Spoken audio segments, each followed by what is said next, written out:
So as I was looking up topics to talk about, I came across the 12 Archonic Angels. So the 12 Archonic Angels rule the 12 heavens. And I thought that was weird because I just did a video on the 7 heavens of Gnostic cosmology. No big deal. So it turns out there is the concept of 7 heavens, and these are layers or realms which souls ascend on their spiritual journey. These heavens are often associated with the different archonic rulers or beings that I have already discussed. But in some Gnostic traditions, there are references to 12 Archonic Angels. These angels are linked to the Zodiac signs. They're believed to have dominion over various aspects of the material world. Different Gnostic texts and traditions present varying numbers of heavens and archonic rulers. So we'll just get through it as we get through it. But here's how the Archonic Angels fit into the broader Gnostic cosmology. 12 Archons and the Zodiac.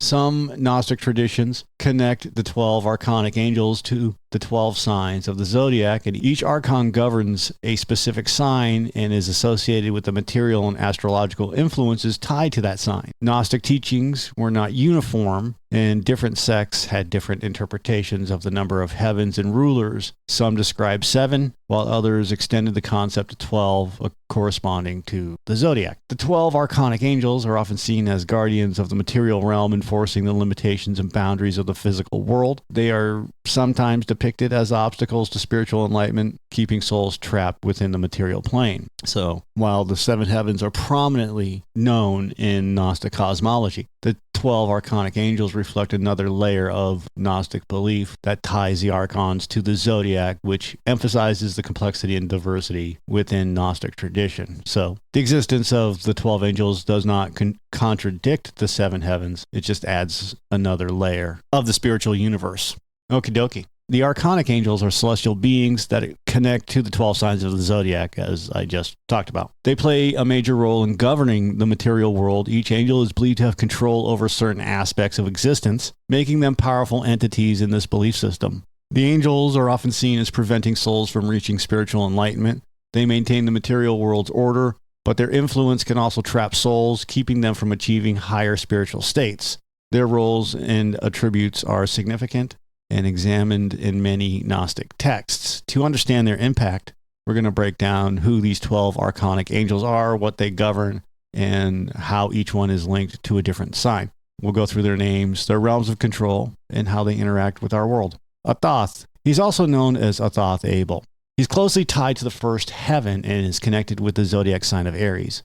Athoth's primary role is to govern this realm and maintain the order of the material world, and by doing so, he ensures that the material aspects of existence run smoothly. However, he's also seen as one of the beings that keeps souls tethered to the physical world, acting as a barrier to spiritual enlightenment and transcendence.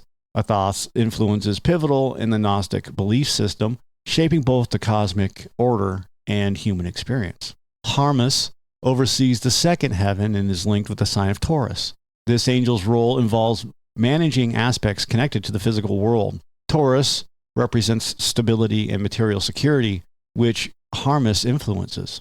His governance also includes obstacles that might hinder spiritual growth, keeping souls focused on the material realm. Harmas's presence serves as a guardian of earthly desires and needs, making it challenging for souls to transcend to higher spiritual consciousness. By controlling elements associated with Taurus, he upholds the order and structure of the physical universe. Kalila Umbri is the overseer of the third heaven and is associated with the zodiac sign of the Gemini. In the world of Gnostic cosmology, Kalila Umbri's role is both significant and daunting. As the governor of this realm, Kalila Umbri ensures that the rules and order of the material world are enforced. This angel is tasked with maintaining the balance and keeping the third heaven under control. Kalila Umbri's influence spans a variety of aspects tied to the material domain and constantly works to keep everything in check. Yabel governs the fourth heaven and is connected with the zodiac sign of Cancer. His role involves maintaining balance and order in the material world. Unlike human perceptions of guardians or protectors, Yabel's duties are more about preserving the status quo, and this means he ensures that the physical and spiritual aspects of existence remain in harmony, and this prevents any disturbances that might lead to chaos. Like the other Archonic Angels, Yabel's actions are believed to keep souls tethered to the physical realm, making spiritual enlightenment a more challenging path. Adonios, we've already discussed multiple times. He rules the fifth heaven and aligns with the sign of Leo. His influence extends across many aspects of our world, whether it's the regular rhythms of nature or the subtler forces at play. His touch is evident. Like the powerful lion that symbolizes Leo, Adonios oversees the material world's operations with authority. This ensures that the fundamental order remains intact. His presence emphasizes the importance of stability and balance and underscores his role in the overarching framework of Gnostic cosmology. Sabaoth, another one that we've talked about, is responsible for the sixth heaven. His control is linked to the zodiac sign Virgo. Sabaoth's role is to maintain order in his assigned realm, ensuring that this section of the material world operates as it should. He is one of the figures viewed as obstructing spiritual progress, facing those who seek enlightenment with challenges and keeping them grounded in the material aspect of existence. Like, everything has to be perfect. I know, I'm a Virgo. With his significant influence, Sabaoth is a key player in the Gnostic understanding of how the material world runs and stays regulated. Again, I know, I'm a Virgo. So he makes lists and orders those lists and then writes lists of lists of lists. Astaphius governs the seventh heaven and is associated with the zodiac sign Libra. Each archonic angel has a specific role, and Astaphius is no different. With his focus on Libra, a sign often linked to balance and justice, Astaphius' control is said to manifest in maintaining equilibrium in the material world. His influence keeps the earthly realm functioning smoothly, ensuring stability and order. So by overseeing this heaven, he helps to enforce the rules and regulations that keep the physical and spiritual worlds apart, preventing chaos and disorder. Eloios oversees the seventh heaven. Unlike some of the more popular celestial figures, Eloios might not be a household name, but his role is significant. He plays a part in keeping the material world from falling apart, maintaining its structure. In the eyes of the Gnostics, this is not necessarily a good thing. They view the material world as a trap, a place where souls are bound, unable to reach spiritual enlightenment. So while Eloios exerts control governing this realm, it's important to remember he's seen as one of the many forces that keeps the souls tethered, blocking their return to the divine pleroma. Ormeos rules the ninth heaven. This realm is closely linked with Sagittarius. He is one of the 12 angels responsible for maintaining the structure of the material world. The symbolic connection to Sagittarius hints at qualities like adventure and exploration, but in a cosmic sense. Ormeos' primary duty is to ensure stability and order. He works behind the scenes, keeping everything running smoothly so that the material world remains constant. This involves overseeing the laws that govern physical existence, and he makes sure that any disruptions are swiftly handled. Although often seen as a hindrance to spiritual growth, Ormeos plays an essential role in the balance of the cosmos. Iacthanabas governs the 10th heaven, and he's tied to the zodiac sign of Capricorn. His influence extends over the characteristics and attributes that are often associated with the Capricorns. He's known for his discipline, ambition, and determination. Iacthanabas is seen as the force that strengthens these traits in the material world. This angel makes sure that the structures, rules, and systems that Capricorns thrive on remain strong and intact. In the realm he oversees, he focuses on order and stability, reflecting the earthly and practical nature of Capricorn. By maintaining these qualities, Iacthanabas plays a key role in keeping the system balanced and functioning smoothly. Zebedeus controls the 11th heaven and is linked to the sign of Aquarius. His role is crucial. He oversees this part of the material realm and ensures its governance. The association with Aquarius brings unique traits. Aquarius symbolizes innovation and unpredictability. Zebedeus uses these aspects to influence the material world. He stands as a complex figure, balancing order and chaos.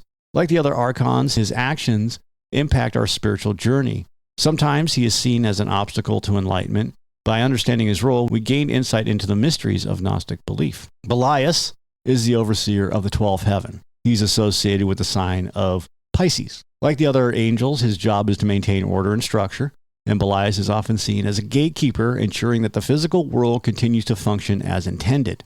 His influence is intrinsic to the balance and stability of earthly existence, making sure that everything stays in place despite the numerous spiritual challenges that may arise. This constancy he provides contrasts sharply with the spiritual enlightenment that Gnostics strive for, emphasizing the clinging of the material world on the soul. The 12 Archonic Angels are pivotal.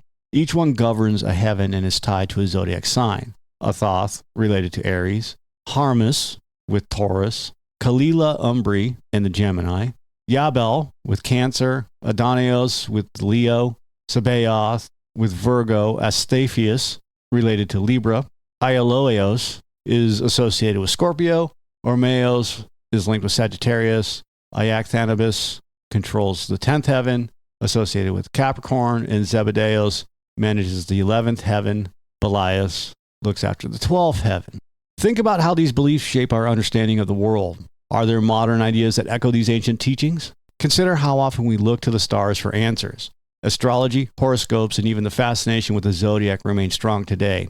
And it's interesting how these ancient symbols have woven their way into our daily lives, subtly influencing our perceptions and decisions. Do we see the impact of these archonic angels in our current worldview? Maybe. It just raises more questions about how much of our thinking is influenced by ancient cosmology and how we might break free from it to gain fresh perspectives. And that's all I've got for today. So I really appreciate you guys listening, and keep at it, man. I love it. Have a great day. Hey, we have a Patreon. If you want extra shows like the intermezzo or the artwork from all of our videos, check it out. Patreon.com/microphone therapy. All right, that's all I've got for today. If you like it, give us a like and subscribe. If you don't like it, that's okay too. Other than that, have a great day.